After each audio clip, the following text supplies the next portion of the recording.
Good afternoon, everyone. It's a real pleasure to introduce Marte Rudas.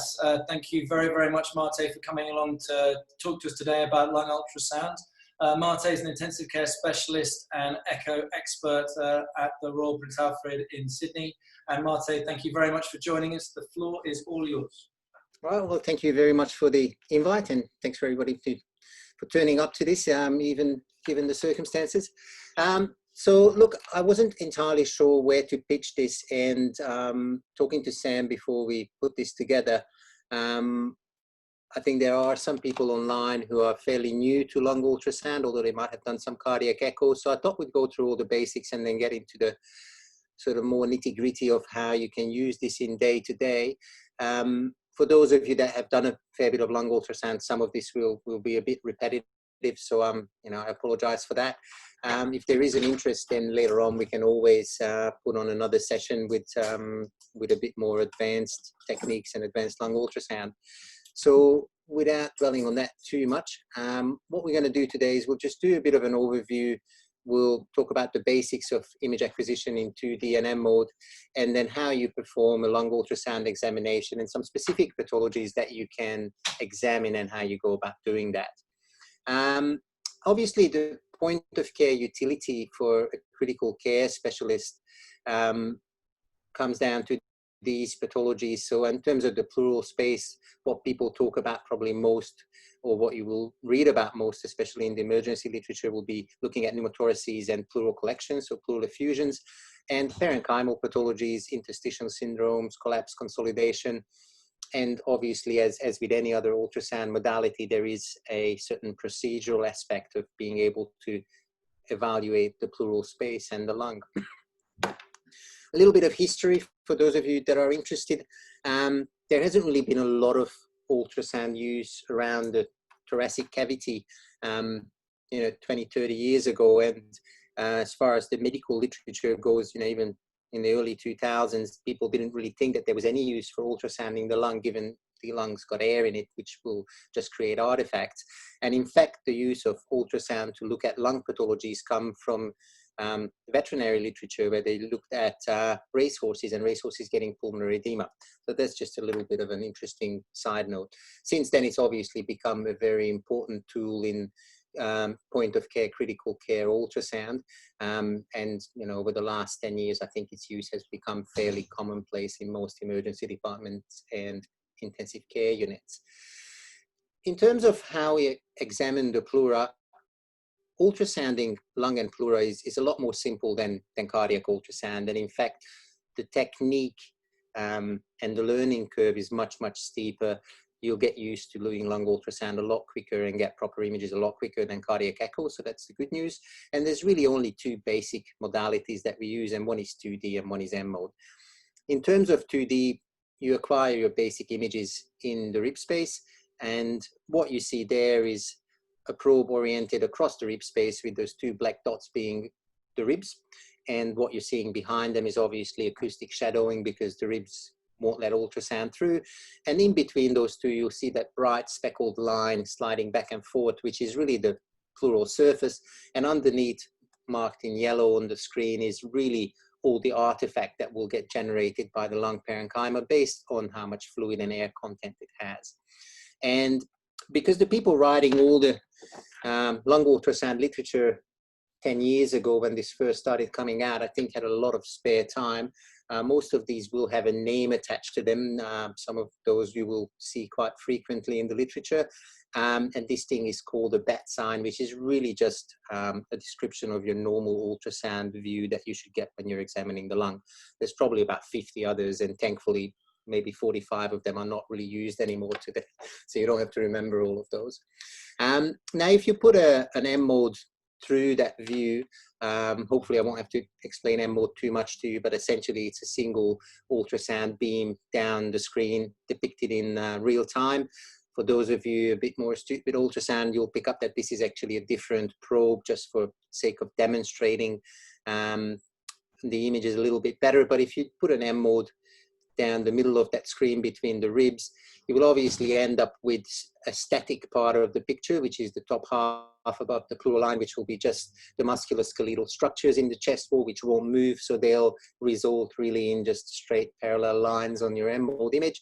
And then whatever is below the pleural interface on the bottom half of the screen will change according to the lung sliding back and forth and that speckled appearance alternating. So you'll end up with sort of a grainy seashore-like pattern down the bottom. And quite appropriately, this sign, which is the M-mode sign of pleural sliding, is called a seashore. So if you look at, or you hear seashore sign, and that's what people are referring to. Now, the other possibility when you put an M-mode through the image is that you can get something like this, which is a lot of parallel lines. And if you think about how that happens on the M-mode, that really just means that there hasn't been any movement whatsoever along that ultrasound beam, which means that there isn't any movement below the pleural line. Now, I think it's important to say that just seeing that image by itself, that doesn't necessarily translate to a pneumothorax, and that's quite often, I think, misquoted a little bit in the literature, but certainly what you can glean from that, that there hasn't been any movement along that ultrasound beam, which might make you suspicious. Now, because again, I think people spent a lot of time coming up with names of what these things look like. This will remind some people of a barcode and other people a stratosphere, and you will read either of those in the literature when people refer to a barcode or a stratosphere sign, and that's what they're talking about. Now, we can vary things up a little bit. So if you look at that image, and I'm not sure, hopefully it comes across on your screens as well, you can see that you can have things that are a little bit in between. And when I ask people, you know, whether that's a seashore or whether that's a stratosphere or whether that's neither, I usually get a 30% split between everybody present. And the answer is that this is really a mixture of those things. And how that happens, a little clue down the bottom is the ECG trace. So if you look at the QRS complexes and if you look at how the image changes, you'll note that between barcodes, there's little bits of seashore present. So that if you think about how that actually happens, it's fairly obvious that with the QRS, there is a resultant movement below the pleural space, and that results in the sort of grainy sandy pattern that you see down the bottom. And this is called a lung pulse, and what that is really is just a transmitted pulse, cardiac pulsation that results in movement of the lung. Now this is quite important because often you will have people with pulmonary pathology who will have very little movement or pleural sliding, people with really stiff lungs, people with ARDS. There won't be a lot of lung sliding, and it may not be appreciable, or there may not be any lung sliding whatsoever. If you do a right main intubation, for example. But what this implies is that the only way you can see what's happening below the pleura is if the parietal and visceral pleura are attached to each other. So if you see a lung pulse, that's a definite sign that there is a connection there. So you've essentially ruled out a pneumothorax, and that's the importance of that sign. Now, to make it a little tiny bit more complicated, you can actually have a very similar alternating pattern between seashore and stratosphere when you do actually, in fact, have a pneumothorax. And the way that happens is that if you have a pneumothorax that's not big enough to separate the pleura, the parietal and visceral pleura all the way, then there will be a point where those two things attach. And as the patient goes through the respiratory cycle and lung volumes change, that lung point, or that point where the parietal and visceral pleura detach from each other, will move. Now, if you're lucky enough to find that point with your ultrasound probe and actually put an M-mode, well, you can actually sometimes see it on 2D. So on the right-hand side of the image, you can see that that speckled sort of movement of the pleural interface stops just past the rib where the red arrow is conveniently pointing. And if you imagine putting an M-mode beam right next to that rib, you can very easily see how that will result in an alternating seashore stratosphere based on when the pleural sliding comes underneath your M-mode beam. But rather than, the clue here is again in the ECG trace, so rather than having an alternation between those two features according to the patient's rhythm, so after every QRS, it will be in synchrony with the patient's respiratory cycle. So it's very important to look at the timing of that. So those are all the M-mode things that you can potentially find by using M-mode. Now going back into the pleural space, the other thing that we look at, and the other thing that people use ultrasound for when looking at the pleura, especially in our critical care patients, is pleural effusions. It's quite a common finding. And essentially what defines a pleural effusion is that it has anatomical boundaries. So usually there's the chest wall, there's usually diaphragm, some abdominal organs. It will be a relatively echo-free space compared to the surroundings. And obviously with effusions usually comes consolidation, so you'll have some dynamic changes in the lung parenchyma, and you will quite often see movement related to cardiac pulsation or the respiratory cycle. Now when you go beyond the pleura, so the next thing that we can look at is lung parenchyma, and we'll come back to all those pathologies later on. I just want to run through quickly all the possible images that you can find when you're using your lung ultrasound 2D&M mode. So we've gone pleural space, pleural attachment, pleural fluid, and now we're on to lung parenchyma. So if you look at the lung parenchyma, there's really basically that grainy universal pattern that we've seen at the beginning, which is considered the normal pattern, and there's two other artifacts that can happen. Now, if you imagine the ultrasound beam going between the chest wall, which is the yellow line under the ultrasound probe on the image, and going down to the red line, which is the pleural interface, you know how ultrasound works. Obviously, a lot of the ultrasound beam gets reflected because it gets reflected at any boundary between tissues with different properties for propagation of ultrasound, and obviously the musculoskeletal structures in your chest wall will be very different compared to your lung parenchyma. So a lot of that ultrasound beam gets reflected, comes back to the probe evaluates the ultrasound beam that's coming back to it, and basically based on the time and energy that comes back, it'll depict a line on the screen. So you can see that there's a nice bright red line because a lot of the beam has been reflected and it has a lot of energy. Now, what happens then is that if there is a lot of energy in the beam that's coming back, obviously the surface or the boundary between the skin or the soft tissues of the chest wall and the gel and the ultrasound beam also create a boundary, and some of that ultrasound will get reflected back down. Now, again, you know how the machine works. The machine can't really tell where the ultrasound's been. All it will know is how long it's taken for it to come back. So it will presume it's come from twice as deep. So you end up with a parallel line, same distance, but obviously it's lost a bit of energy along the way, so it's going to be less bright. And if you think about what will happen, the process will keep repeating, and the machine will just keep drawing parallel lines until it runs out of space or it runs out of basically energy because the ultrasound beam bounced back so many times. And these things are called A-lines. And so A-lines, once again, they're parallel lines, equally spaced and decreasing in echogenicity. And they're no longer really considered to be pathognomonic for any particular disease process. They reflect a little bit more of an air content in the lung parenchyma, but if you look at the latest guidelines and recommendations, most people actually consider them to be a normal variant, so you can't really read too much into it. The other artifact that people talk about, or people mainly talk about, is an artifact that involves these bright lines coming down from the pleural surface all the way down to the bottom of the screen, not losing their echogenicity and moving with the pleural sliding.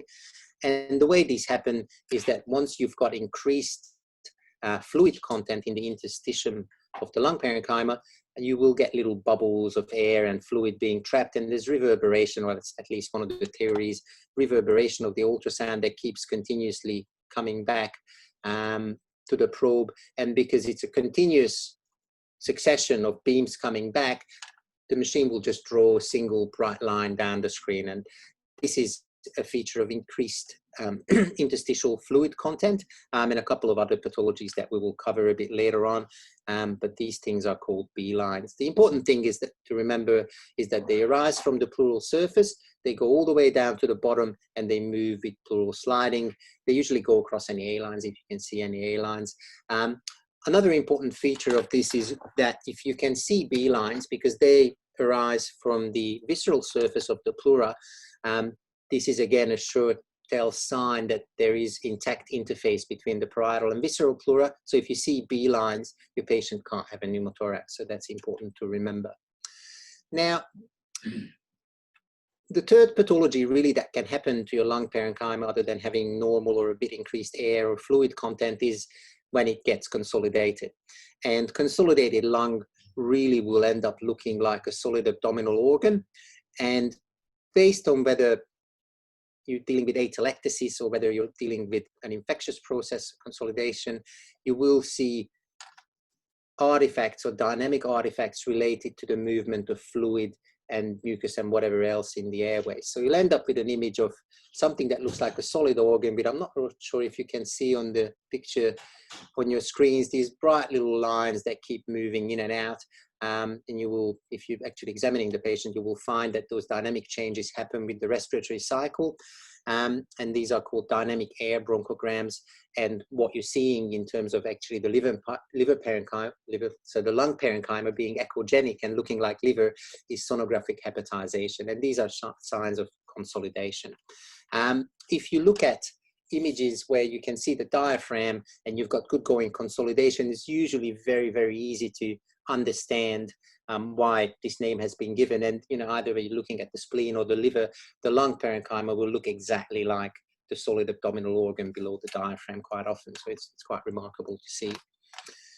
So those are all the findings that you can find. So that's, that in probably about 10-15 minutes, we've covered really all of the major things that you can come across in doing a lung ultrasound with the two modalities that we use. So what we have to do now is look at how you perform a lung ultrasound examination, and then how you use these particular findings to put your examination together and to see what pathologies you may or may not be dealing with. So in terms of... Sorry, Mate, I just have a question about the, you mentioned the dynamic air bronchograms. Can you explain the difference between them and static air bronchograms? Because I've never been able to understand that. I think dynamic air bronchograms really just relate to movement of, mucus and fluid in the airways, and that's what you're seeing. I mean, this is the teaching is that, they're a sign of definite consolidation versus atelectasis, where you're not supposed to see any movement of any fluid in the airways. But if there's fluid in the airways, you can still get bronchograms. And I don't necessarily think that lung ultrasound will allow you to differentiate between purely, atelectasis, purely collapsed lung for whatever reason, versus consolidation. I think, if you see bronchograms, especially dynamic air bronchograms, so if you see this movement that demonstrates there is fluid in the airways with the consolidation, you would think that it's more likely that it's an infectious process that you're dealing with, but I don't think that's a 100% way of telling. And to be honest, in the day-to-day differential of what you're dealing with, I wouldn't really get bogged down in that as something that's very important or crucial for your examination. All right, so moving on back to the examination itself. So basically you orient your probe, as we said, across the rib space with the beam aligned sort of parallel to the patient's lung axis, and ideally you should see a bed sign, so that's your acoustic window. Now, to do a basic lung ultrasound, you actually have to divide your hemithorax into basically 4+1 quadrants, using your peristernal, your anterior, posterior axillary lines, and sort of a nipple line or 15 intercostal space line. You get 4 quadrants, plus there's 1 quadrant at the very back. And essentially, when you look at this, so you're using your 2 modes, you're using 2D. If you can't really tell whether there is or isn't pleural sliding, then you use M mode, which will give you hopefully a more definite answer. And then really examine each of those areas on both sides. So it's essentially extended 4-quadrant or 5-quadrant lung ultrasound. And there are really 4 questions that you have to look at when you examine those areas, and do that in a systematic fashion. And the questions are fairly straightforward. Is the pleura intact? So is there anything that suggests or anything that will confirm to you that the pleural interface is intact? So if you see pleural sliding, that's fine. If you see B lines, that's fine. If you see a lung pulse, that's fine. All of those things will tell you that the pleura, the parietal and visceral pleura, are attached to each other. Next thing that you look at is there a pleural collection? So is there an echo-free space? Is it echogenic? How big it is? Next thing you look at is whether there's a parenchymal artifact. So we've moved from the pleural interface and pleural space onto the parenchyma. Are there A lines? Are there B lines? Are there none of them? And whether there is consolidation, so whether there's echogenic lung parenchyma that you can see as opposed to just an artifact. And if you do this, so it's, you know, basically 10 positions of your ultrasound probe and a quick look at answering these questions, hopefully these, you know, within a matter of a few minutes will allow you to answer some of these really important questions. So does your patient have a pneumothorax? Does your patient have a pleural effusion? Has your patient got collapse consolidation that could be consistent with an infection? And has the patient got pulmonary edema? Now, when you look at these things, so we'll just go through each of those in a little bit more detail. So in terms of pneumothoraces, what you want to do is confirm or exclude whether the patient has a pneumothorax. And this is quite, you know, a useful aspect of doing lung ultrasound, and it's probably one of the most used aspects of lung ultrasound, because we've all had that patient on a ventilator that's all of a sudden become more hypoxic, that's become hemodynamically stable, that you've just put in a central line and you're not sure where that's, you know, caused the problem. And this is a very quick and easy way to, you know, confirm or exclude that potential problem. Now, the idea is, and this is a very simple algorithm, the idea is that anything that confirms parietal and visceral pleura attached to one another will exclude a pneumothorax. So if you see lung sliding, you can only see that if the two pleuras are attached. So can't have air there. If you see B lines, again, if you remember, they come from the visceral pleura, can't have air between the two. If you see a lung pulse, again, that gets transmitted through the lung parenchyma, and you can only really see that if there is an attachment between the parietal and visceral pleura. Now, if you don't see any of those, it's a very likely scenario that the patient has a pneumothorax. If you see any of those, then that's very, very unlikely that the patient has a pneumothorax. Now, I used to have this slide say basically pneumothorax excluded or pneumothorax confirmed, but there have been a couple of case reports of certain pathologies mimicking, you know, B lines and lung sliding. So in very rare circumstances, people have documented findings that would go slightly against this.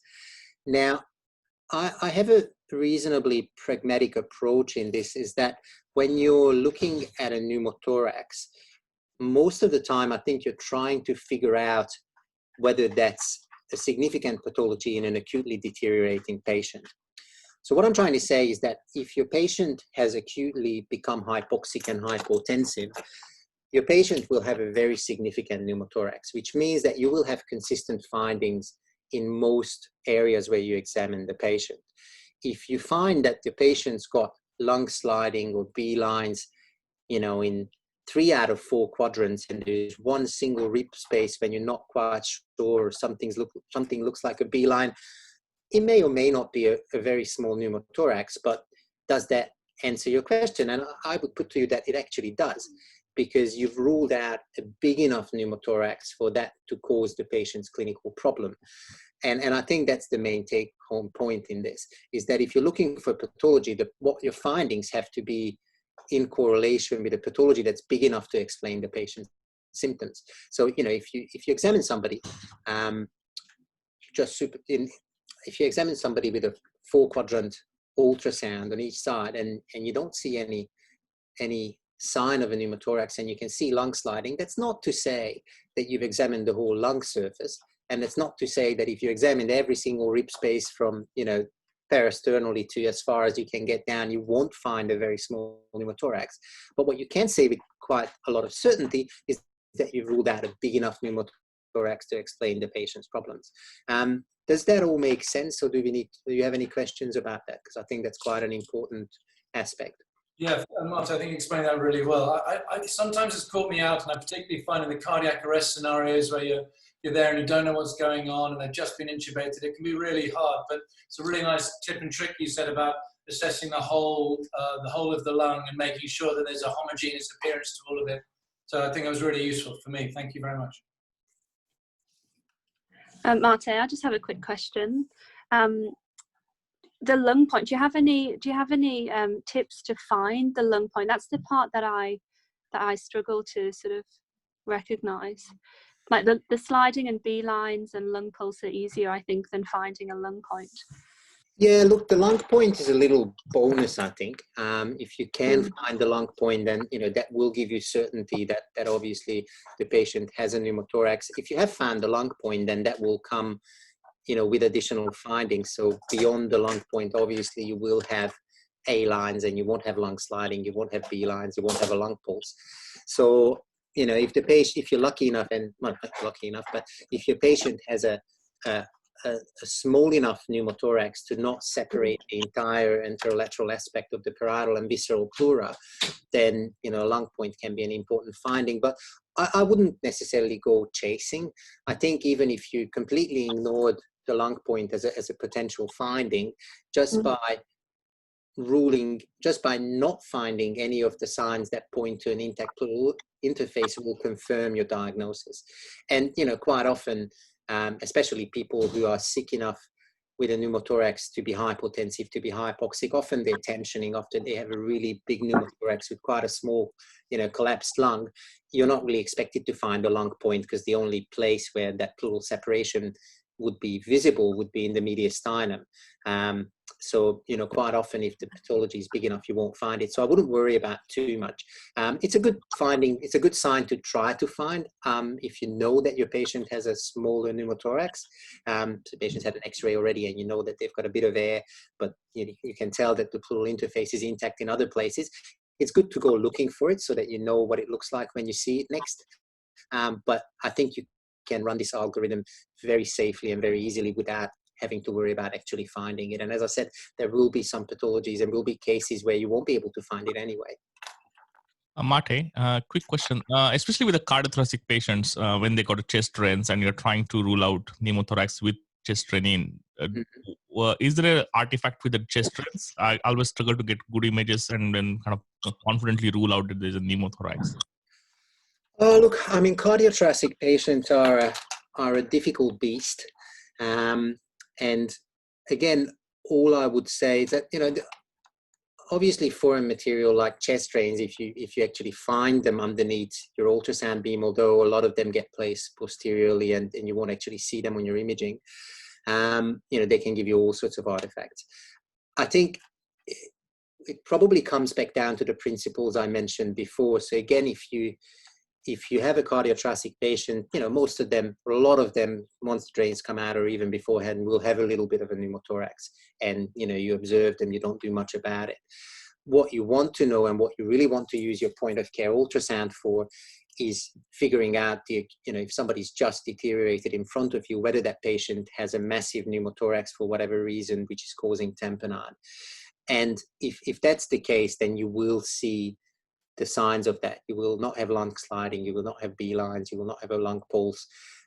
So I think, again, going back to those principles, and you will find that in all examined areas, or most examined areas, I think most patients that have have an untouched pleural surface, so if they've otherwise been healthy, if they haven't had a pneumonia, parapneumonic collection, or pleuritis or previous interventions, pleura will separate and the air will come to the front.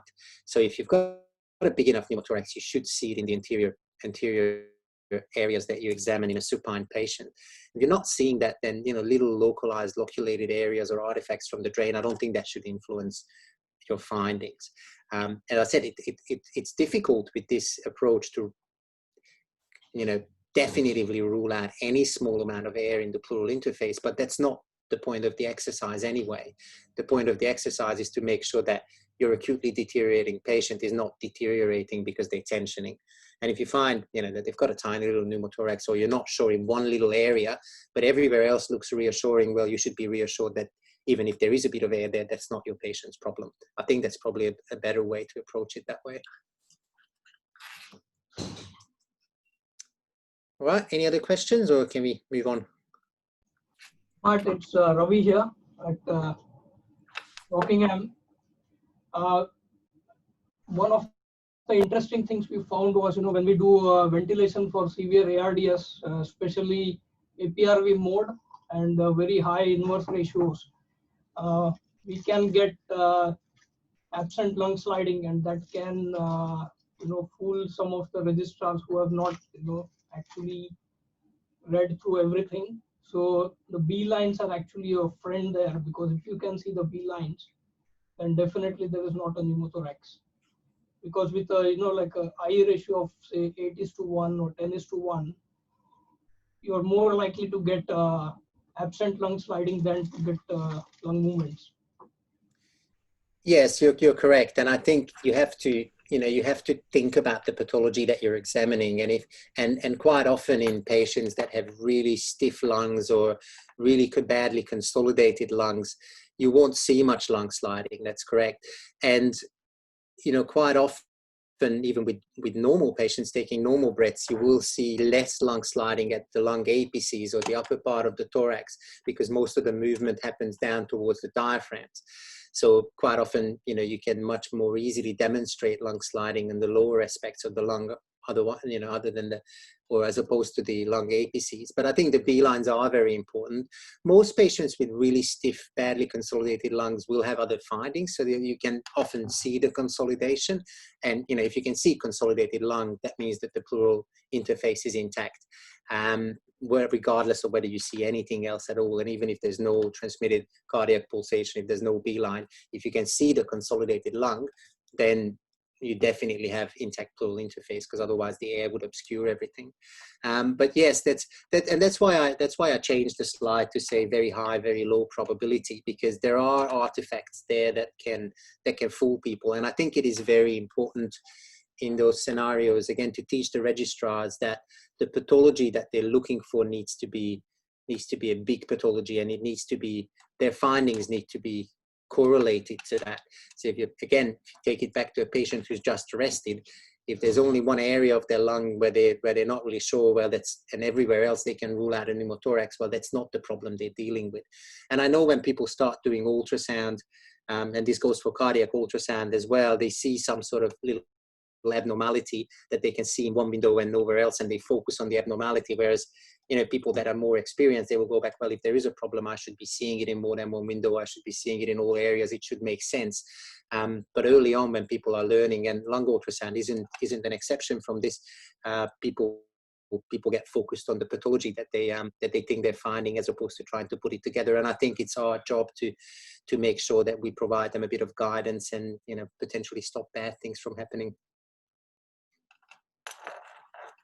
So Marte, just to summarize what you said there, because I think it's really important, basically you're saying that clinical context is essential, and look at the whole of the chest to try and make assessments of that. Is that sort of what the take-home points are there?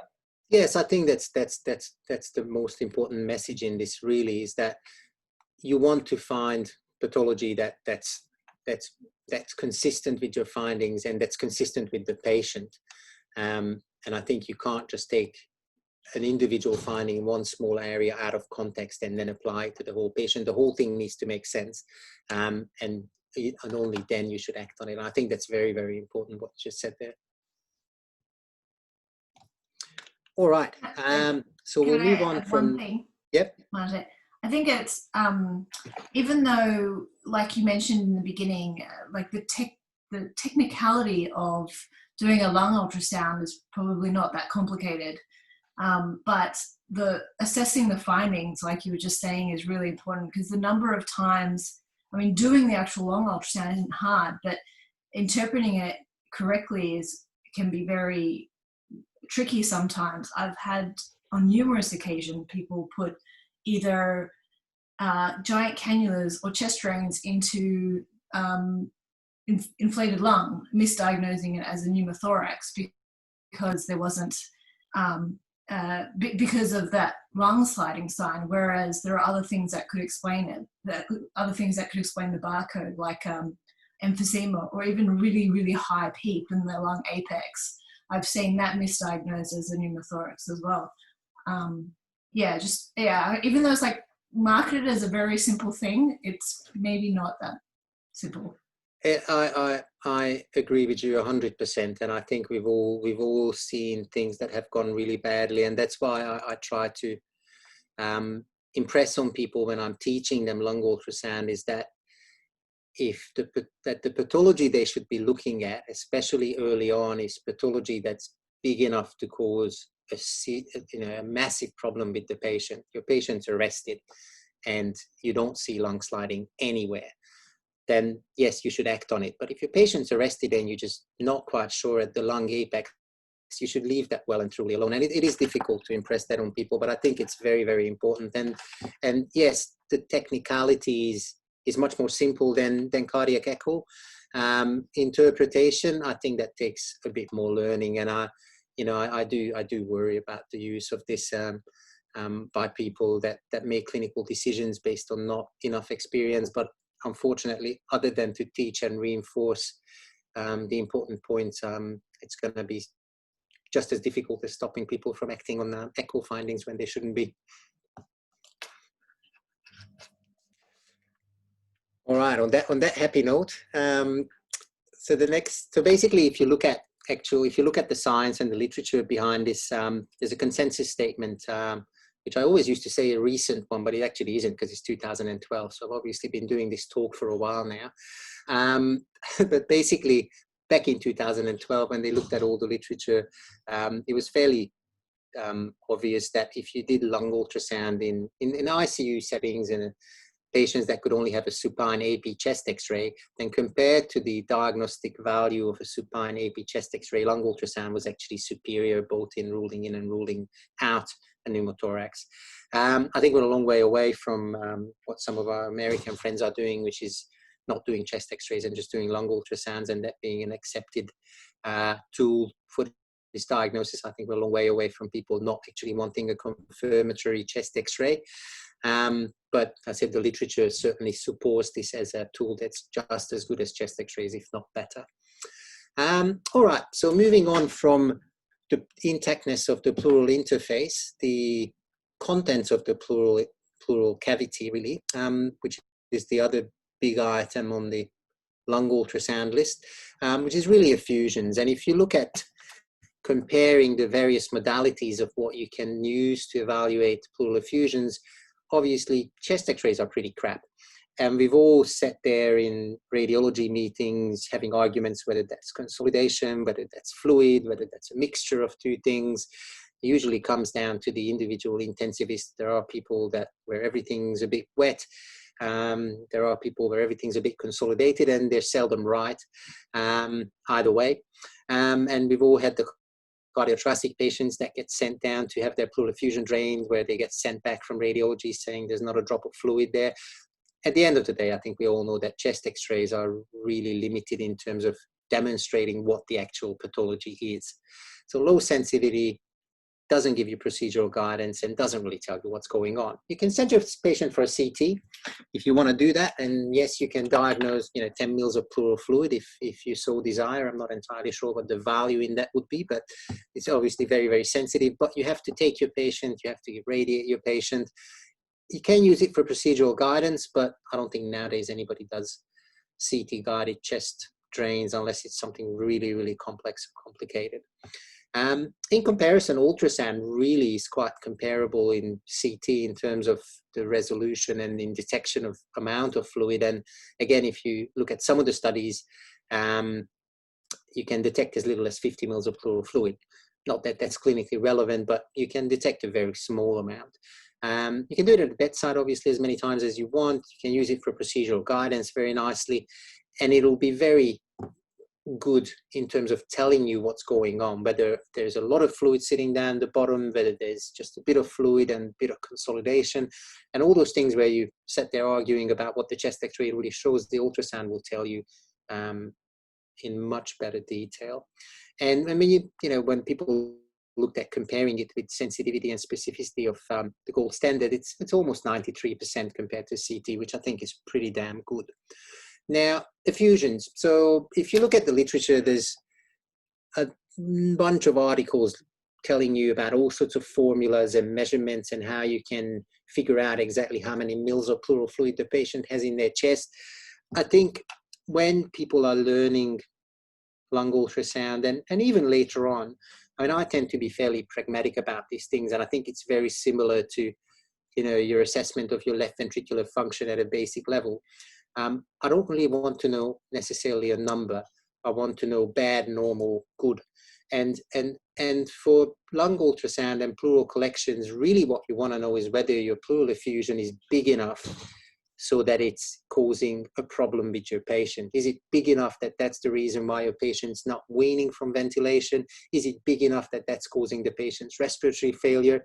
Would draining it make a difference?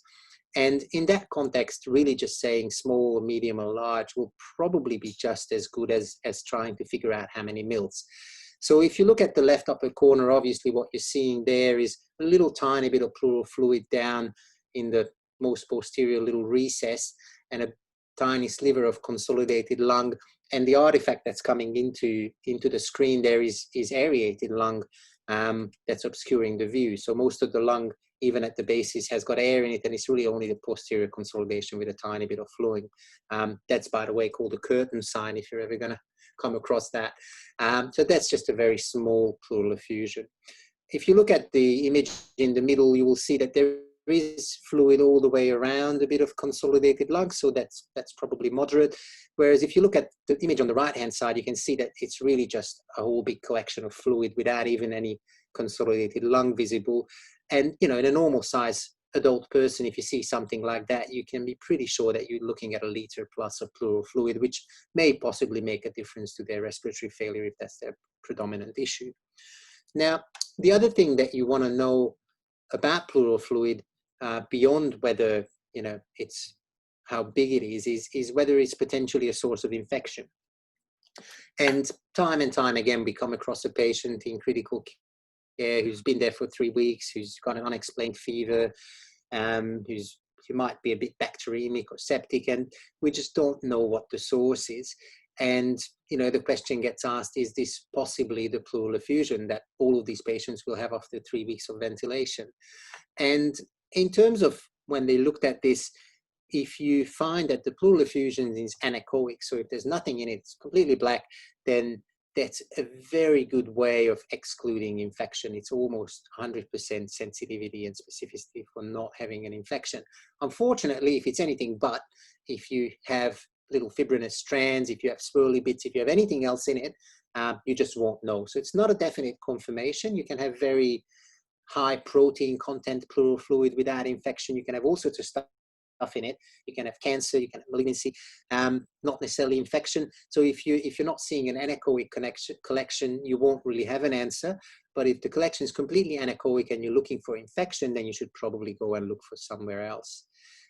What that looks like, again, simple collection, just a lot of blackness and no echoes, and usually a bit of consolidated lung. Whereas if you can see on the other 3 images, there's all these wobbly, swirly, independently moving little bits that you can see, which are usually associated, not always, but usually associated with infection.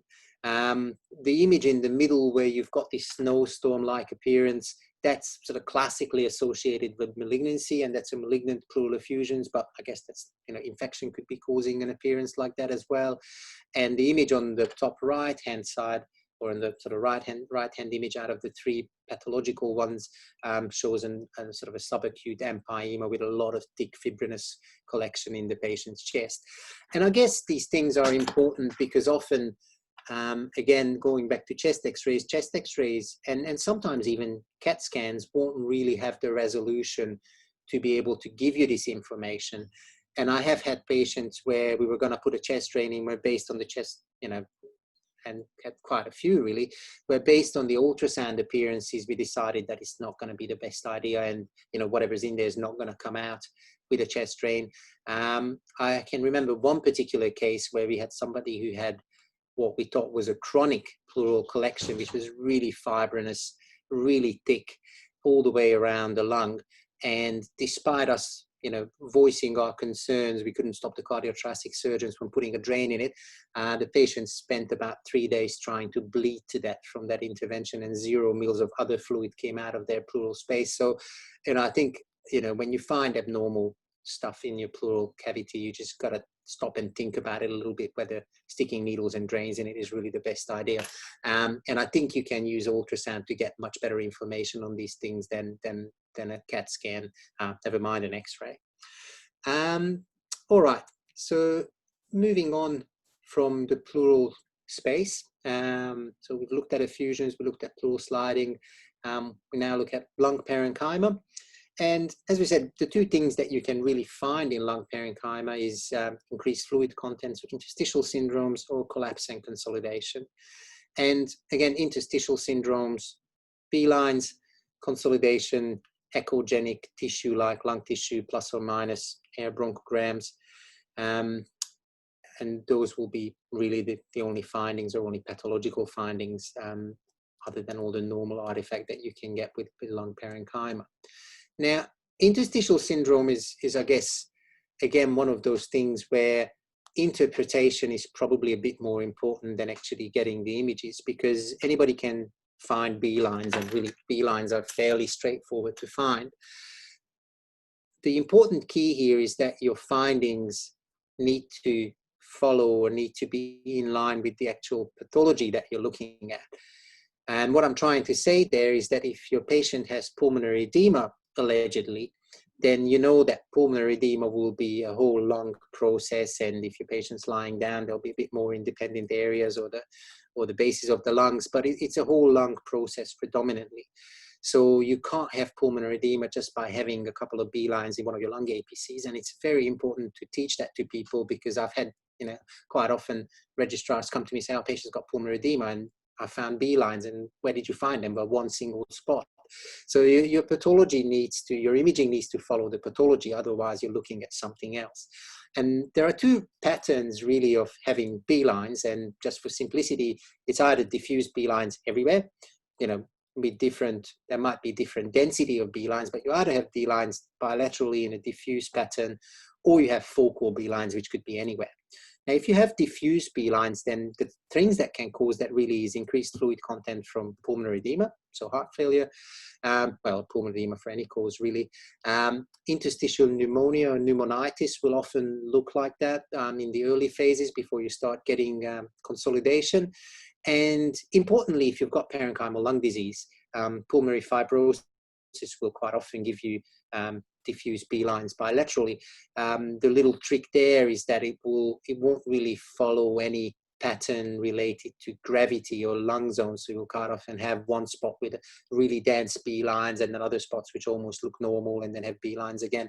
Whereas if you've got a patient with classical severe pulmonary edema, they will be bilateral, they will follow gravity, and you'll see more dense B-lines posteriorly or inferiorly than anteriorly.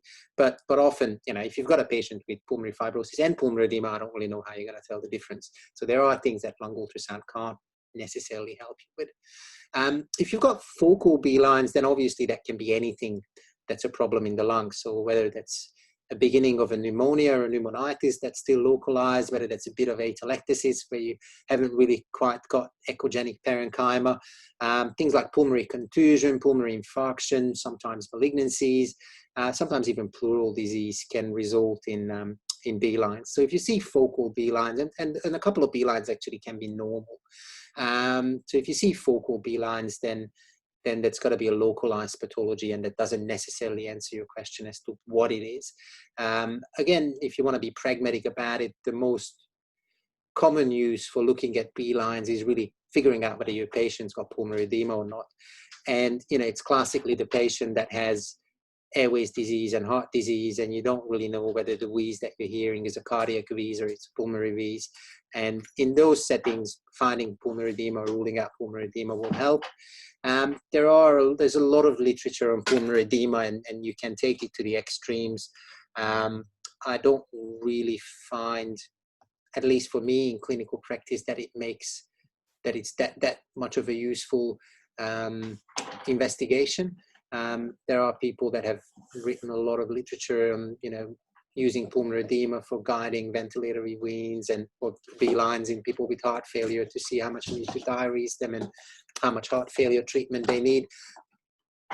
I think it's one of those things that, you can try to use it as a be-all end-all of looking after your patients, but I think it's, at the end of the day, it's just one additional bit of information. And again, big acute pathology where you can't really tell what it is, it may help. Me personally, I don't think in terms of ongoing management, it's that greater tool compared to all the other things we have. But you know, it comes down to personal taste. Any questions about that at all? I just have one, if I may. Sorry to ask too many, but about the thickened pleura, can you sometimes find that useful for, you know, as well as you've got B lines having some thickened pleura? They particularly talked about that in COVID, you know, as patients had worse signs of COVID, they had more thickened pleura and worsening B lines. Do you use that to help try and figure about the pneumonitis versus interstitial, like pulmonary edema or something? Look, I mean, that's the thickened pleura is supposedly more a marker of that. I personally don't tend to use that as a differential very much, because I don't find it reliable, and I think we have better diagnostic tools in terms of determining whether the patient's got, you know, just an increased pulmonary fluid content versus an infectious process. I think that would be rare to not have that information already. I really haven't used features of pleural thickening as a, you know, as a critical diagnostic bit of information to change treatment in any way. If I do see it, it might make me suspicious, might order more tests in one way or another. But at the end of the day, I think this is all just, you know, little bits of the puzzle. I personally, and there will be people who disagree with me, I find it a bit worrying that lung ultrasound in some hands has become a complete and definitive diagnostic tool to rule in, rule out COVID. I don't think that's appropriate or justified, but, you know, obviously new disease and a lot of excitement and a lot of interest. It'll be interesting to see once proper studies with proper patient numbers come out in terms of reliability. But I think my main problem is that really a lot of findings on lung ultrasound can be due to so many pathologies that even if it follows or seems to follow different patterns, to be able to use that as a definitive tool to rule in or rule out one certain pathology, I think it's just not good enough for that. And, you know, I think the parallel that I could draw would probably be the IVC, when 10 years ago the IVC was the be-all end-all of fluid management for patients, and nobody does it anymore. I don't think lung ultrasound and B lines will not be used anymore in the future, but I think there's always an urge to try to use one diagnostic tool and just have that as a simple one-stop shop for getting your diagnosis. And I unfortunately don't think that it's good enough and it's precise enough for that, but that's just my personal opinion. And there'll be a lot of people who will disagree with that, especially on the COVID front. Thank you very much. Nice comments. All right. Now moving on, really the last thing I wanted to talk about is procedural utility of lung ultrasound. And I think it's an important aspect to talk about, maybe not as much for us, because I presume that we all use ultrasound to do all of our procedures, but really for the registrars, because pleural drains and chest drains are still probably one of those things that do get done blindly or in other fashion. And this is the picture that I normally put up when I'm teaching this. And what you're seeing there really is a bit of thin sliver of diaphragm in the middle with a spleen on the left and a bit of ascites and a lung on the right and pleural fluid. And I normally say that, you know, it's very easy to put a needle into that, where you aspirate something that looks like pleural fluid and then you put in a chest drain into something that bleeds exactly like a spleen. And that all sounds very funny, but unfortunately that's based on, you know, personal experience of having had that happen to a patient when somebody put a drain in. It wasn't me personally, but it was a patient I was looking after. And we all have stories or have heard stories or have seen patients with chest drains in their livers and their spleens and all sorts of other places. And I think it's very important to teach that to registrars, and I think it's very important to do any sort of percutaneous procedure under needle guidance. I couldn't find, I had a fantastic picture of a pigtail catheter in the left ventricle that was put into some poor woman with a pleural malignancy who came in for repeated taps every couple of weeks into a peripheral hospital. And when she came in on this particular occasion, they said, that's where your last chest drain was, so we'll just put it right there. And few hours later, she was having a thoracotomy and having a pigtail catheter removed from her ventricle, which was really unfortunate for all involved. So I don't think there's any justification nowadays with ultrasound being available of doing a percutaneous pleural intervention without ultrasound guidance. That's just my personal view, but I think it would be very difficult to justify if you had a complication and you had ultrasound and you haven't used it. So I try to scare and bully all the registrars into using it. There you go. Just scare, not bully. Any questions about procedural utility? Matt, it's Ravi here. Do you use ultrasound for like point marking, or do you use it like real guidance, real-time guidance? Look, I have pretty strong feelings against using it as an X marks the spot, because what you find if you're doing real-time ultrasound guidance is that it's a very dynamic scenario. So moving your ultrasound probe a couple of centimeters to the left or right and just angling your beam a little bit to the left or right will either be showing you diaphragm or consolidated lung, and even more so, angling your ultrasound more anteriorly or posteriorly will, be the difference between having a clear line of sight into a lot of pleural fluid versus looking at normal lung. And I just cannot imagine that a point on the skin that's been put there by somebody who hadn't put an ultrasound probe on, half an hour ago in radiology, or, even at the bedside, will give you any information about which way you should direct your needle. And more to that point, you get patients, and a lot of our patients, and, Sam will know because a lot of his patients, they're hugely morbidly obese. And the distance between your skin marking and your pleural surface is often 5, 10, 15 centimeters, and you actually have to push your needle into the hilt to even get to the pleural fluid. So I find it very hard to believe that just having a mark on the skin will give you appropriate guidance and would prevent you from having problems. And often when you do ultrasound guided punctures, you end up going, quite posteriorly and into that sort of back pocket at the posterior diaphragm. And I think if you don't direct your needle appropriately and under real-time guidance, I think there is a massive chance that you're going to hit something that you don't want to hit. So I would be very strongly against that as a practice. But again, that's just my personal preference and my view on it.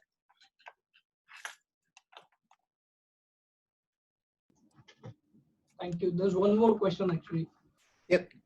The choice of probe for lung ultrasound. So you have used the phased array probe.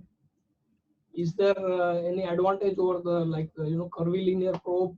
And when you use the phased array, do you remove the harmonics?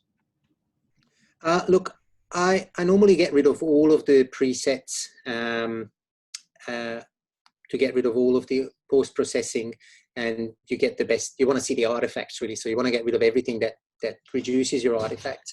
In terms of what probe to use, that's an interesting question, because we actually did have a publication in CCR, and one of the biggest contentions from the reviewers was the choice of probe and what we were advocating. I mean, in my personal practice, and in most people that I know that do lung ultrasound, because we predominantly do cardiac echoes and we do the lung ultrasound as a continuation of that. I use the cardiac probe, and it will, there's two things. One is that for most people, the cardiac probe, even with a narrow proximal sector or a narrow near field sector, you will see enough to ascertain that the patient's got pleural sliding. And the benefit is that if the patient's got consolidation or if the patient's got pleural effusion, then you can actually see the whole depth of that. My practice or my guidance really to people learning lung ultrasound is that you should use a cardiac probe if you're using that for cardiac echo. And then if you can't see pleural sliding, then you go to a linear array probe. And with a linear probe, you will see very high resolution, very good definition of your, of your near field structures.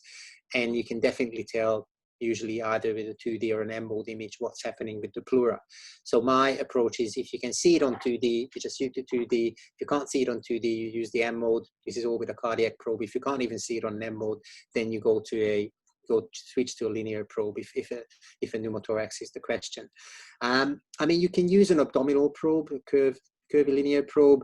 The problem with that is that it's got quite a large footprint and it's difficult to get into the rib space, and you often get multiple ribs if you orient it properly, and that makes it difficult. People advocate using a microconvex probe, which they use for pediatric ultrasound predominantly. I have tried one of those probes. I don't think I got too much joy out of it, to be honest, compared to using a cardiac probe. So that would be my suggestion. In terms of actually using it for procedures, that makes it a little bit more tricky.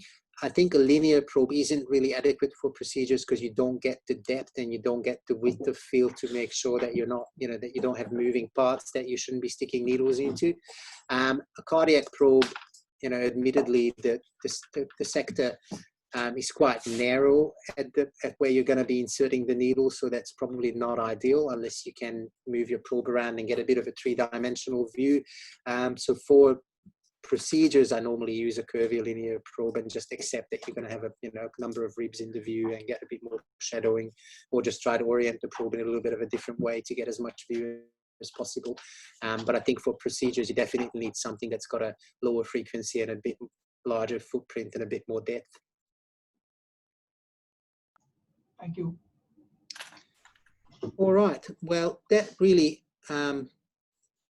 There's one last slide. That's right. I did create another slide because this is a DDU talk, and I think it's very important to talk about labeling your images and actually archiving and saving your images. I think you need to make sure that lung ultrasound images are labeled as much as we, with cardiac echo, it's usually fairly obvious what you're looking at. With lung ultrasound, lung other than at the bases where you've got diaphragm or abdominal organs will look pretty much the same. So you will have very few markers for somebody that's looking at your images later on to tell where you got those images. So it's important to actually mark them left, right, anterior, lateral, superior, inferior, posterior. 2D, when you're saving images, is usually sufficient to demonstrate pleural sliding, but if it isn't, as we just talked about, then you should save M-mode images or use a linear probe. And I mean, this is just common sense and common ultrasound teaching, but I think if you're going to do a lung ultrasound study, you should save every image, save every study, save it every time. Especially for the juniors, it's very, very important to drill that into them, because time and time again, you come in the morning and somebody's done something which seems vaguely, not necessarily the right thing to have happened.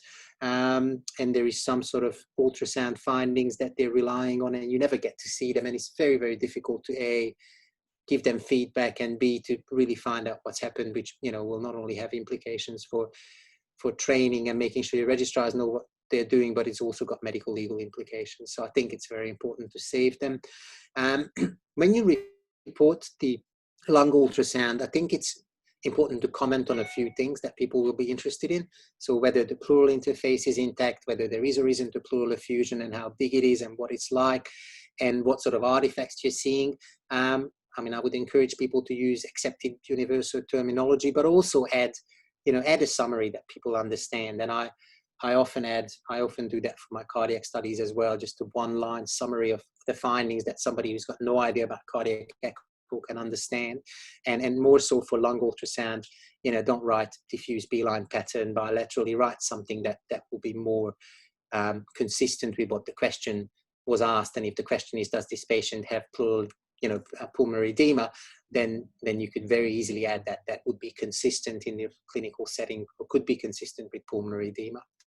I think this is the part where I can actually just advertise our own little publication in AJUM recently, which has come from the Ultrasound Special Interest Group, which describes exactly that, how you should label and report lung ultrasound images. You can get a copy of these nifty little lung ultrasound reporting form if you so choose to use it, if you haven't got your own. But there's some good general principles in there in how you should label and report your lung ultrasound. All right, so that brings us to the end. So just to recap all of that really quickly. So 2 imaging modalities, 2D, and if you need mode, if you need to go usually with your cardiac probe, but if you need something else and you're not sure about the pleural interface, then you go to linear probe. You examine essentially 5 quadrants, 5 areas. It won't be a quadrant if it's 5, but 5 areas bilaterally. And really there are 4 important imaging questions that you should systematically examine in all of those areas, which is whether the pleural is intact, whether there's a collection, whether there's an A line or D line, and whether there is or isn't any consolidation. And as I said, those things will get you or your registrars out of a lot of trouble in the middle of the night answering some important questions. I think that's the end. If there's any more questions, I'd be happy to answer them or try. Just one question. Go for it. Sorry. Is there a role for color Doppler?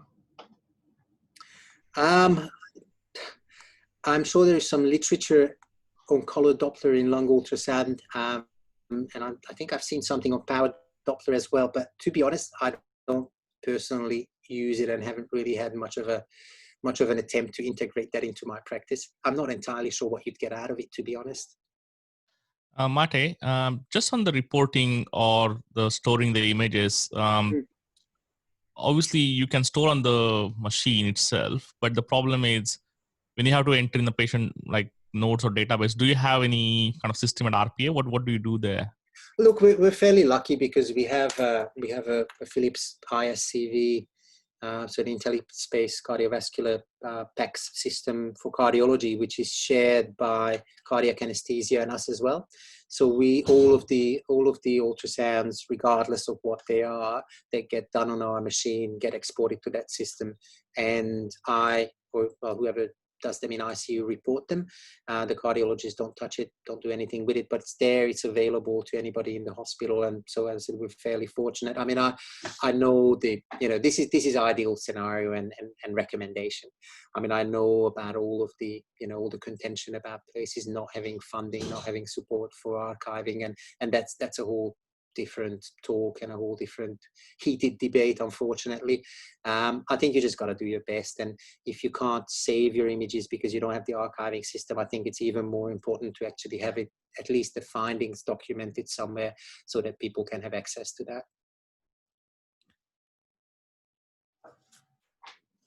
Well, unless there are any other questions for Mate, please can I just say a big thank you from all of us, Mate. There's some sensational slides in there, and I've heard this talk a couple of times and I get something out of it every time. So thank you again, and I'll see everyone next week. Thanks, Mate.